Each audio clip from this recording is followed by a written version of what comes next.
ഖത്തറിലെ മഖ്സൂസ് ഖത്തരി റെസ്റ്റോറന്റിലെ 7 ജീവനക്കാർ ഇസ്ലാം മതം സ്വീകരിച്ചു.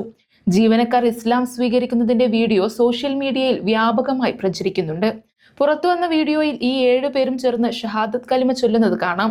ആദ്യം ഇംഗ്ലീഷിലും തുടർന്ന് അറബിയിലുമാണ് 7 പേരും ചേർന്ന് കലിമ ചൊല്ലിയത്. I bear witness that Allah is the only true God.